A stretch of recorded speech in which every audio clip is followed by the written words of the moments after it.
신생교회 데살로니가 교회를 두고 이제 일찍 떠나올 수밖에 없었던 바울의 사연과 교회를 향한 염려와 걱정, 우리 지난주 말씀을 통해서 살펴보았는데요. 얼굴이 떠난 것이지 마음이 떠난 것이 아니었던 바울이 참다 못하여 디모데를 데살로니가 교회에 파송했는데, 디모데가 좋은 소식을 가지고 돌아옴으로써 이제 우리가 살 것 같다 하며 안심하고 서로의 사랑을 그리고 신뢰를 확인하게 되었습니다. 그리고 끝으로 이제 겉면의 말씀을 하고 있는데, 이번 주와 다음 주 두 번에 걸쳐서 겉면의 말씀을 한번 살펴보려고 합니다. 오늘 함께 읽을 말씀은 데살로니가 전서 4장 1절에서 8절까지의 말씀입니다. 저와 여러분 한 절씩 교독하겠습니다. 그러므로 형제들아, 우리가 끝으로 주 예수 안에서 너희에게 구하고 권면하노니, 너희가 마땅히 어떻게 행하며 하나님을 기쁘시게 할 수 있는지를 우리에게 배웠으니 곧 너희가 행하는 바라 더욱 많이 힘쓰라. 우리가 주 예수로 말미암아 너희에게 무슨 명령으로 준 것을 너희가 아느니라. 하나님의 뜻은 이것이니 너희의 거룩함이라 곧 음란을 버리고 각각 거룩함과 존귀함으로 자기의 아내 대할 줄을 알고 하나님을 모르는 이방인과 같이 세욕을 따르지 말고 이 일에 분수를 넘어서 형제를 해하지 말라. 이는 우리가 너희에게 미리 말하고 증언한 것과 같이 이 모든 일에 주께서 신원하여 주심이라. 하나님이 우리를 부르심은 부정하게 하심이 아니요 거룩하게 하심이니, 그러므로 저버리는 자는 사람을 저버림이 아니요 너희에게 그의 성령을 주신 하나님을 저버림이니라. 아멘. 권면이라는 것은 어떤 일을 하도록 권하고 그 일을 잘할 수 있도록 격려하고 힘쓰는 행위를 권면이라고 합니다. 여러분은 누군가로부터 권면을 들어본 적이 있습니까? 그것이 언제였을까요? 또 다르게 질문을 해보겠습니다. 나에게 권면을 해줄 수 있는 사람 누가 있을까? 있어야 할 텐데. 여기 저보다 나이 많으신 분들도 계시는데요. 점점 나이가 들어갈수록 나에게 권면해 줄 사람이 없다는 것을 알게 됩니다. 목사님, 장로님, 권사님들 다들 느끼실 텐데, 나이가 들어도 권면이 필요합니다. 동의하십니까? 권면을 하는 일을 이제 막상 해보면 아실 텐데 쉬운 일이 아니에요. 늘 조심스럽고 그 결과가 좋게만 돌아오는 것이 아니다 보니까 이 권면을 하는 선택보다 권면을 하지 않는 선택을 하게 될 때도 있습니다. 바리새인들은 자신들이 매지도 못하는 명예를 다른 사람들에게 씌우며 위선으로 살아가고 있는 것에 대해서 예수님이 회칠한 무덤이라고 지적하셨어요. 그리고 선생이 되려고 하지 말라는 그런 말씀도 있습니다. 권면은 저항과 거절을 만날 수 있는 일이고 관계가 깨어질 수 있는 일이기도 하기 때문에 어려웠고 힘든 일인데, 만약 누군가가 그 권면을 잘 듣는 사람이 있다면 그 권면을 잘 듣는 그 사람이 정말 성숙한 사람이겠죠. 제가 미라클 그 초창기에 우리 최봉수 권사님께 권면 드린 적이 있습니다. 이 같은 건물에 이제 다놀드가 운영하는 운동센터가 있었는데, 권사님은 그 다놀드가 뭔지도 모르고 그냥 같은 건물에 있는 운동센터를 이용하신 거예요. 네. 그런데 제가 용기 내어서, 권사님, 다놀드가 운영하는 곳이니까 그곳에 가시는 것이 좋지 않습니다. 권사님이, 그때는 권사님이 아니셨는데 잘 들어주시고 순종해 주셨어요. 제가 얼마나 감사한지 말할 수가 없습니다. 사역자로 인생을 살다 보니까 권면을 안 할 수가 없겠지요. 큐티 하라고 권하고, 수요 예배 오시라고 막 권하고, 모임에 잘 참석하시라고 권하고, 오늘 반주자들 예배 똑바로 드리라고 막 권하고, 권면하니까 생각나는 사람도 많고, 사실 기억을 되돌려 보니까 진실은 권면으로 인하여 관계가 깨어진 거나 나빠진 경우는 거의 없었다라는 것입니다.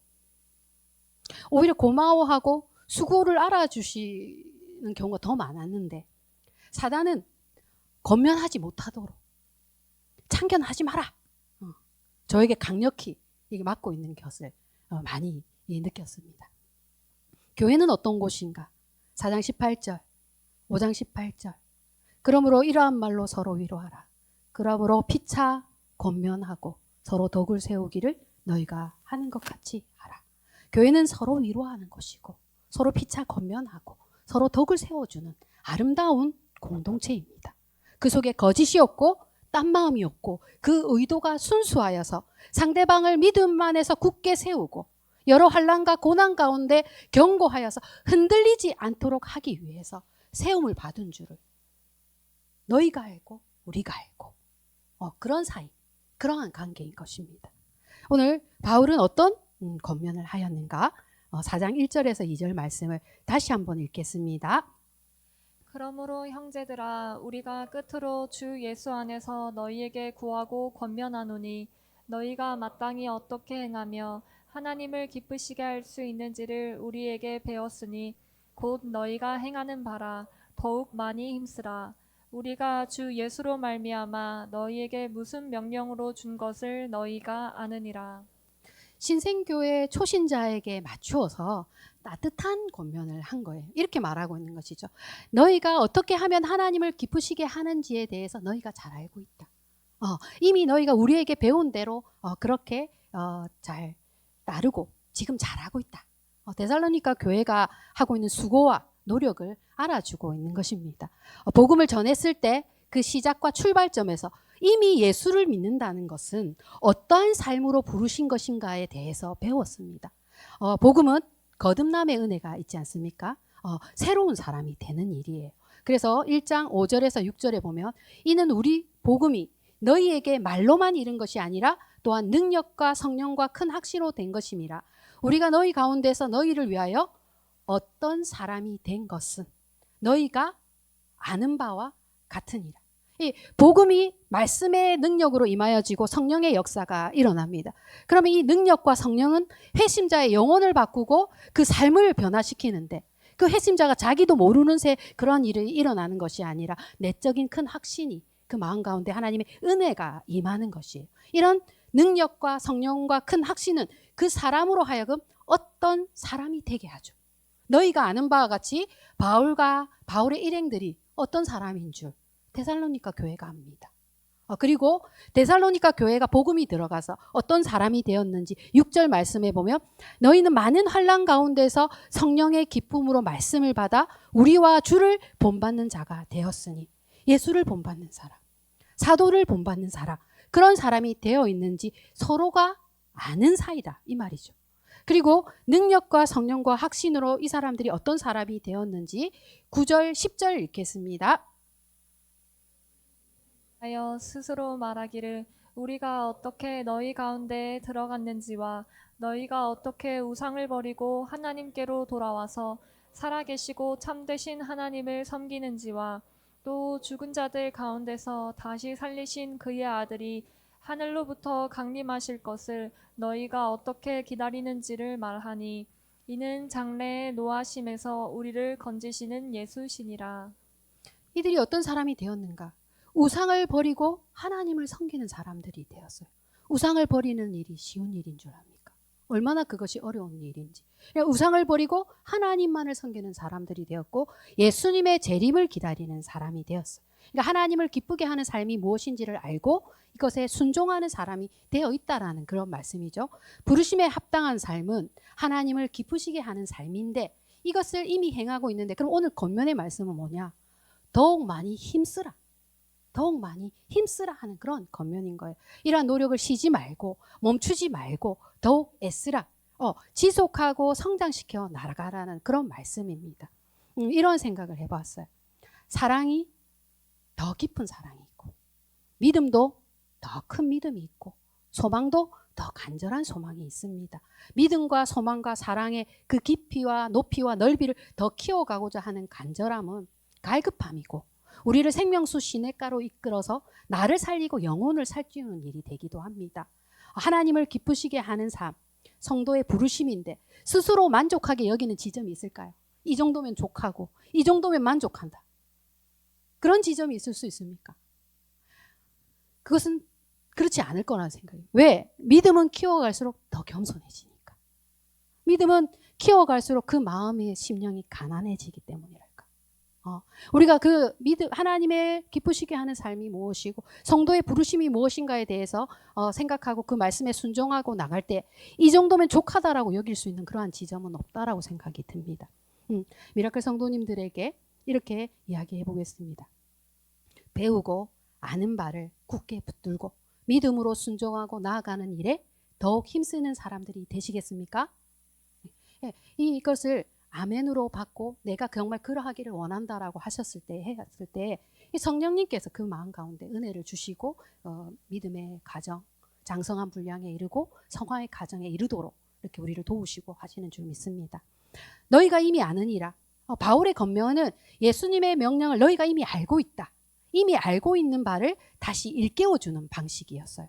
이러한 방식은 그들이 너희가 이미 알고 있다. 그러면 어떻게? 내가 뭘 알고 있지? 그런 생각하지 않겠습니까? 너희가 이미 알고 있다. 그들이 처음에 복음을 듣고 능력과 성령과 큰 확신으로 놀라운 역사가 일어났을 때 그때의 일들, 내게 하나님의 말씀이 부어졌을 때에 내가 어떻게 우상을 버리고 하나님만 섬기게 되었는지 그들이 그것을 기억했을 것입니다. 또한 예수님이 가르쳐 주신 명령들이 무엇이었는가 하나하나 생각해 보았을 것입니다. 자신들이 어떠한 희생과 헌신으로 우상을 버리고 고난 중에도 믿음을 붙들었던 자신의 수고와 자신의 노력을 떠올리게 되었을 것입니다. 그리고 그 방향으로 더 순종하며 나아가고자 하는 것, 더욱 많이 힘쓰는 것이 아니겠습니까? 그런데 잘하고 있지만 아직 신생교회 초신자들이어서 가르쳐 줘야 할 부분들이 많았을 것이고 믿음을 보충해 줘야 할 부분도 있습니다. 어떤 부분은 순종이 잘 되지만 어떤 부분은 온전한 순종이 좀 어렵기도 하잖아요. 그런 이어지는 권면을 통해서 데살로니가 교회의 부족한 부분, 순종이 잘 안 되는 영역이 무엇이었을까를 생각해 볼 수 있습니다. 4장 3절에서 보면 하나님의 뜻은 이것이니 너희의 거룩함이라. 곧 음란을 버리고 각각 거룩함과 존귀함으로 자기 안에 대할 줄을 알고 하는 이렇게 말씀으로 쭉 이어지잖아요. 하나님의 뜻은 이것이니 너희의 거룩함이라. 하나님의 기뻐하시는 삶은 성도가 거룩하게 사는 것. 하나님이 성도라고 부르셨을 때에는 거룩하고 흠이 없게 하시려고 하나님 나라의 영광에 합당한 사람이 되게 하려 하시려고 우리를 부르신 줄 믿습니다. 이 레위기에 이러한 말씀이 있습니다. 11장 44절 45절 나는 여호와 너희의 하나님이라. 내가 거룩하니 너희도 몸을 구별하여 거룩하게 하고 땅에 기는 길짐승으로 말미암아 스스로 더럽히지 말라. 나는 너희의 하나님이 되려고 너희를 애굽 땅에서 인도하여 낸 여호와라. 내가 거룩하니 너희도 거룩할지라. 하나님은 우리의 하나님이 되시려고 우리를 구원하셨고 하나님은 거룩하시기 때문에 우리 몸을 구별하여서 더럽하지 않도록 거룩함을 지켜야 하는 것입니다.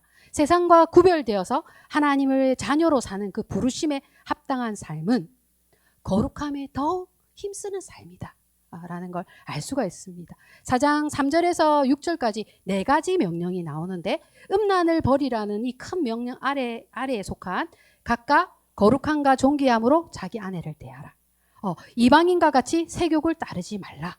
분수에 넘어서 형제를 해하지 말라 하는 이 4가지 명령은 다 음란을 버리고라는 그 큰 말씀의 명령 아래에 속해져 있는 그러한 명령입니다. 이 거룩함이라는 것은 정말 크고 넓은 의미가 있는 것이거든요. 근데 성적인 순결함은 거룩함의 한 부분일 수가 있는데 거룩함이 성적인 순결로 이어진 걸 보니까 데살로니가 교회 가운데 이와 관련된 문제가 있었나? 디모데가 돌아와서 보고했을 때 교회 안에 어떠한 이와 관련된 것들이 있지 않았는가 하는 그런 생각을 해보게 됩니다. 그렇다면 왜 데살로니가 교회에 음란의 문제가 있었을까? 여기 한 사람, 유대인의 이 회심자 중에 여기 한 사람의 회심자는 유대인 중에 회심한 사람이 있고 여기 한 사람은 이방인 중에 회심한 사람이 있다면 그 가장 큰 차이는 뭘까요? 구약의 율법을 아는가 모르는가의 차이가 있을 수 있겠죠. 그죠?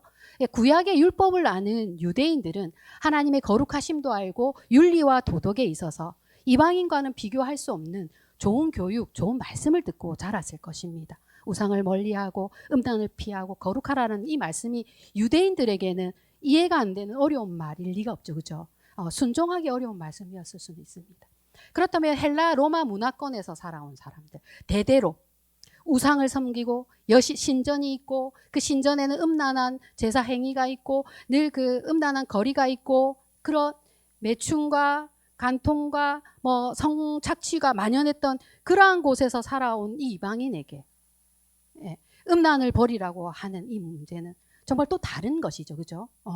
이 제 자신들은 별로 죄의식도 없고 오히려 그 반대로 살아가는 사람들이 더 이상하게 보이는 그래서 성적인 순결을 유지하는 그리스도인들이 놀랍게 여겨지고 이것이 세상과 교회를 구분하는 것이 되었을 수도 있습니다. 이방인들의 핵심자들에게 필요했던 것은 기독교의 윤리와 도덕을 알려주는 것이 필요했을 것 같아요. 우리 선교사님들이 이제 우상이 많은 문화권에 가거나 성적인 문화에 타락이 있는 문화권에 들어간다면 가장 먼저 시급한 것은 도덕적인 이런 문제들을 바로잡는 일들이 아마 시급한 일들이 되었을 거라고 생각이 듭니다. 4장 3절에 하나님의 뜻은 이것이니 너희의 거룩함이라 곧 음란을 버리고 하나님이 성도를 부르심은 거룩함으로 우리를 부르시기 때문에 그 거룩함을 위해서 음란을 버려야 하는데 왜 그럴까? 임재 거룩하신 하나님이 우리 안에 거하시기 위해서 우리가 거룩해져야 하는 것이 광야에 성막을 세우고 예루살렘에 성전을 지으시고 하셨던 하나님의 뜻은 내가 내 백성 가운데 거하시기로 작정하신 하나님의 임재에 대한 약속이었다. 내가 거룩하니 너희도 거룩하라. 하나님이 거룩을 요구하시는 이유에는 하나님이 하나님의 백성들, 하나님의 자녀들 가운데 거하시기 위함이었어요. 거룩하신 하나님께서 우리와 함께 거하시기를 원하시기 때문에 우리가 주님이 거하실 거룩한 성전이 되어야 합니다. 예수 그리스도의 보혈로 우리를 깨끗하게 하시고 거룩한 영이신 성령님께서 우리의 삶을 성화로 이끄시는 것은 하나님의 임재와 동행을 위한 일입니다. 뒤따라오는 이 명령들 4절에 각각 거룩함과 존귀함으로 자기 아내 대할 줄을 알고 혼인은 거룩한 것이고 아내는 남편은 아내를 존귀 여기는 혼인생활 안에서의 성관계는 거룩함과 존귀함이라고 말씀하셨어요. 그러니까 합법적인 혼인관계에서 성을 지키고 보호하는 것이 하나님의 뜻이다. 여기 말씀에 자기의 아내라는 이 표현을 자기의 몸으로도 해석될 수가 있는데 자기 몸을 거룩함과 존귀함으로 통제하라라는 명령이 됩니다. 이 거룩함에 반대되는 말은 더러움이 될 수 있고 존귀함에 반대되는 것은 수치인데 이러면 자기의 몸을 더러움과 수치에 내어주어서는 안 된다라는 이런 말씀은 결혼을 한 사람이나 결혼을 하지 않은 사람이나 모두 다에게 필요한 말씀이기 때문에 두 가지 해석을 다 함께 하는 것이 좋습니다. 4장 5절에 하나님을 모르는 이방인과 같이 세욕을 따르지 말고 이 말씀을 보면 이방인 중에 지금 하나님을 알고 회심한 데살로니가 성도들도 있지 않습니까? 그죠? 그런데 하나님을 모르는 이방 사람들은 여전히 세상의 문화와 세욕을 따라서 살아가고 있다라는 것이에요. 그래서 성도는 하나님을 모르는 이방 사람들과 달라야 합니다. 세상은 그렇게 살지라도 우리는 세상에 속하지 아니었고 세상과 다르게 살아가도록 하나님이 우리를 구별하셔서 우리를 거룩하게 하셨기 때문에 우리는 이방인들의 성문화를 따라서는 안 된다라는 그런 말씀이 됩니다. 4장 6절에 보면 분수를 넘어서 형제를 해하지 말라, 선을 넘지 말라 이런 말씀을 하는데 이 성 문제를 보면은 상대편 피해자가 있을 수 있잖아요. 그것이 잘하는 이웃일 수도 있고 교회 성도일 수도 있고 선을 지키지 않는다면 이것은 사회 통념을 넘어서는 일이 되어서 더욱 큰 비난을 받을 수가 있고 복음 전파의 걸림돌이 될 뿐만 아니라 교회의 덕이 되지 않습니다. 내 이웃의 소유를 탐내지 말라 이렇게 할 때 우리는 왜 이것을 돈이나 물질만 생각할까요? 그렇지 않아요. 이 음란의 문제도 탐심에서 비롯된 자기의 소유에 만족하는 것이 아니라 이웃의 아내와 이웃의 딸들과 이게 잘못된 거죠. 그래서 음란은 자기를 기쁘게 하기 위해서 타인을 망치고 형제를 불행하게 하는 일이 될 수가 있습니다. 하나님은 이 모든 일에 신원하시는 분이다. 이 신원이라는 단어는 응징, 보복, 대갚음, 복수자 이런 말이 있는 거예요. 그러니까 하나님이 공정한 판결을 내리시는 하나님께서 이 모든 일들에 대하여 심판하신다라는 걸 우리가 분명히 알아야 할 것입니다. 4장 7절에서 8절 읽겠습니다. 부르심은 부정하게 하심이 아니요 거룩하게 하심이니 그러므로 저버리는 자는 사람을 저버림이 아니요 너희에게 그의 성령을 주신 하나님을 저버림이니라. 하나님이 우리를 부르실 때에 부정, 더러움을 위한 것이 아니라 너희를 거룩하게 하시려고 우리를 부르셨다. 우리가 주님 앞에 설 때에 거룩하고 흠이 없게 하시려고 성도로 부르셨는데, 이를 위해서 성령님도 우리가 주셨는데, 성도가 부정함과 더러움에 머물러 있으려고 하거나 그것을 오히려 더 좋아한다거나 아니면 그 겉면의 말씀을 듣기 싫어하거나 말씀을 따르기를 원치 않아서 거절한다면 그 말을 한 그 겉면을 한 사람을 저버리는 것이 아니라 하나님을 저버리는 것이고 성령님을 저버리는 것이고 예수님을 저버리는 것이 됩니다. 성적인 순결은 거룩함과 연결되어진 중요한 문제입니다. 하나님의 임재를 방해하고 성령님을 근심케 하며 예수님의 명령을 저버리는 일이 된다라는 것을 오늘 말씀을 듣는 우리 모두는 다 잘 알기를 원합니다. 고린도전서 6장 15절에서 20절의 말씀 읽겠습니다. 그리스도의 지체인 줄을 알지 못하느냐? 내가 그리스도의 지체를 가지고 창녀의 지체를 만들겠느냐? 결코 그럴 수 없느니라. 창녀와 합하는 자는 그와 한 몸인 줄을 알지 못하느냐? 일러스되 둘이 한 육체가 된다 하셨나니 주와 합하는 자는 한 영이니라. 음행을 피하라. 사람이 범하는 죄마다 몸 밖에 있거니와 음행하는 자는 자기 몸에 죄를 범하느니라. 너희 몸은 너희가 하나님께로부터 받은 바 너희 가운데 계신 성령의 전인 줄을 알지 못하느냐? 너희는 너희 자신의 것이 아니라 값으로 산 것이 되었으니 그런즉 너희 몸으로 하나님께 영광을 돌리라.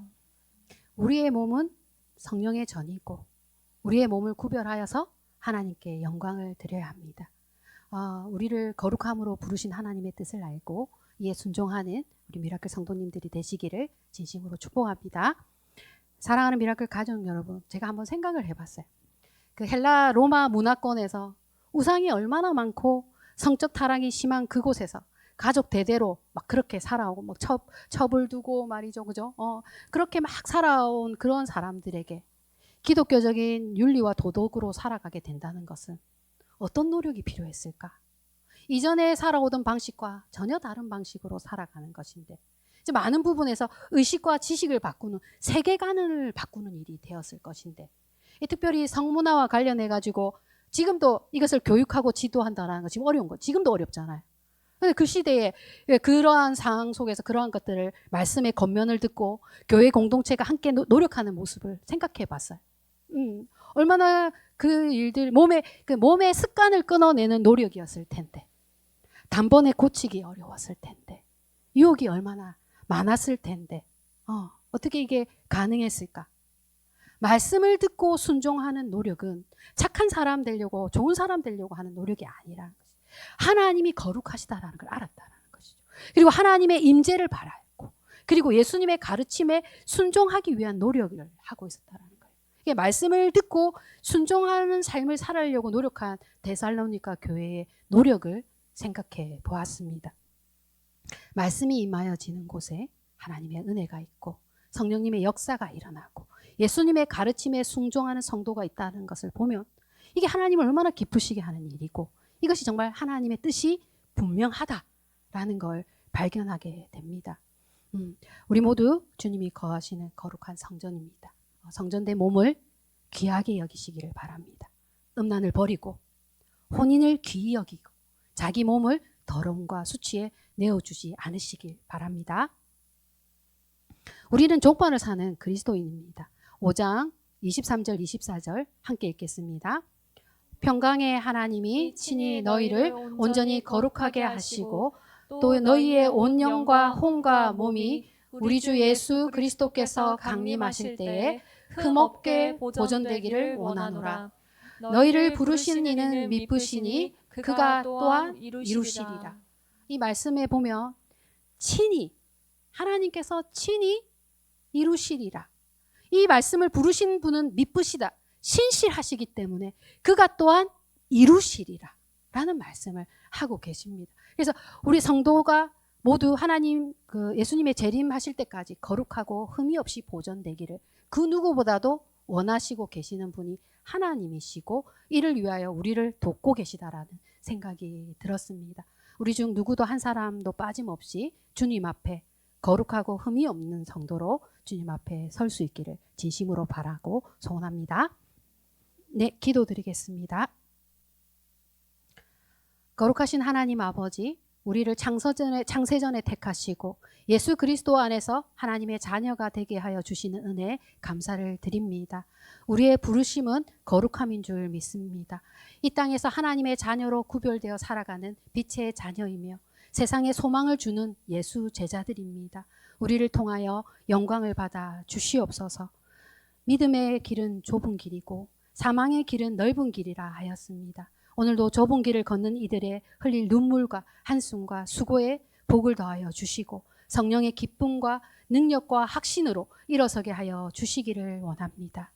미라클 호산나 교회가 서로에게 위로를 주고 서로를 위한 겉면이 있고 서로 덕을 세우는 교회가 되게 하여 주시옵소서. 자라나는 다음 세대 청소년 청년들이 말씀으로 거룩하여지기를 원합니다. 혼자 되신 어르신들 그 노년을 축복하시고 외로움과 소외가 없도록 도와주시기를 원하고 부부가 혼인관계를 소중히 여기고 서로 사랑하고 서로 존중하고 귀하게 여기게 하여 주시옵소서. 이 세상의 잘못된 성문화 가운데 편승하여 세상을 따라가지 않도록 도와주시고 나를 기쁘게 하는 삶을 사는 것보다 하나님을 기쁘게 하시는 삶을 사는 그러한 선택을 하는 주의 사랑하는 자녀들에게 하나님께서 축복을 부어 주시옵소서. 성령을 근심치 않게 하시며 말씀을 따라 사는 은혜를 날마다 베풀어 주시기를 소원하며 이 모든 말씀 십자가의 보혈로 우리를 깨끗게 하시는 예수 그리스도의 이름으로 기도드립니다.